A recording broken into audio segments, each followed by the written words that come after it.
Bismillahirrahmanirrahim. Assalamualaikum warahmatullah. Maa ngi leen di nuyu bu baax di leen siyaare. Man la Serigne Mbacke Jamil mu Sëñ Fallou mu Sëñ Mamballa. Ma teew fi nag si turu kuréelu Nooru Daarayni Ahlu Mbacke di daayira boo xam ne dafa lëkkale ay Mbacke njabootu Maam Maaram mooy njabootu Sëñ Tuubaa gi. ñu amoon ndigal si Cheikh Sidil Mokhtar mu joxoon ñu tur bi. muy daayira boo xam ne si social la ñuy yëngu mooy jàppale ay néew ju doole waaye rawatina nag si jamonoy màggal at mu ne daan nañ organiser lu mel ne ay don de sang may deret ndax xam nañ ne lu jaadu la ndax màggal gi ku ko woote du ñàkk ay accident di am ak ñoo xam ne dañuy soxla lu mel at mu ne ñu si daan woote lu mel noonu ak def ay consultation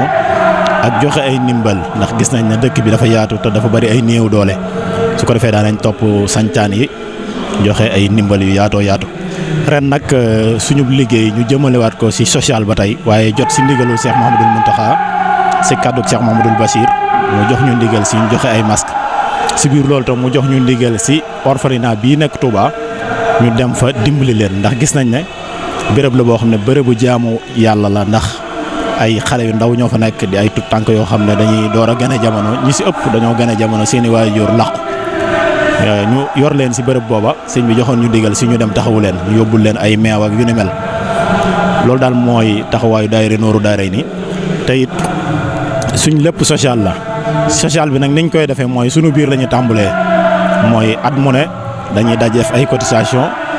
maanaam ku nekk joxe li nga am ñu dugalaat ko si biir liggéey Sëñ Tuubaa bi ndax xam nañ ne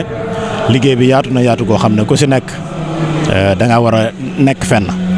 maanaam ku nekk da ngaa war a jàpp fenn ñun nag suñu waar mooy social ndax dëkk bi dëkkub social la ndax sëñ bi moo woote bi mu sancee dëkk bi ñëpp dañ ko fekk si kon nag ñun ñi nga xam ne ñooy doomu dëkk bi di ñi ñuy tudd sëñ bi di njaboot Sëñ Tuubaa kon loolu ñoo si war a jiitu at mu ne daanañ dimbali mbooloo mu baree bare jox leen ay saaku ceeb ak ay maanaam lu jëm si wàllu dund daal li si ëpp si ñu daan jox dund bi sax dañuy woowaat di ñu wax ne si lañ màggal ndax néew guñ néewoon doole nga xam ne bisu màggal dañ doon yëg ne am na si sancaan yi ñoo xam ne dañ daan tumuranke lool ab dund ba dañ daan ñëw si biir dëkk bi di ko sàkku si bi ñu yëgee loolu nag daayira bi taxaw si faj loolu di si def seen kemtulaay kàttan at mu ne nag lépp luñ si def dañ si dem am si ndigal loolu sëriñ bi mu jox ñu si ndigal ren jii itam noonu lañ ko defee ren jii itam li tax organiser wuñ don de sang yeeg maye deret yeeg yu ni mel mooy fi jamono toll ak Covid 19 bi. gis nañ ne jamono dafa xat lool dajale mbooloo xaw a metti moo tax ñu jublu si joxe ay masque ngir ni sëñ bi woote ne na ku nekk jël sa ay matuwaay si masque yeeg sel yeeg yu ni mel moo tax ñu sóobu si loolu bu baax def suñ képp lay kattan ginnaaw bi tam orphelinat bee ñu gis ne béréb bu jaamukaay yàlla comme ni ma ko waxee woon leelu ñu dem jàppale leen loolu tam maa ngi si profité di si woo képp ku sa loxo jot sa ginnaaw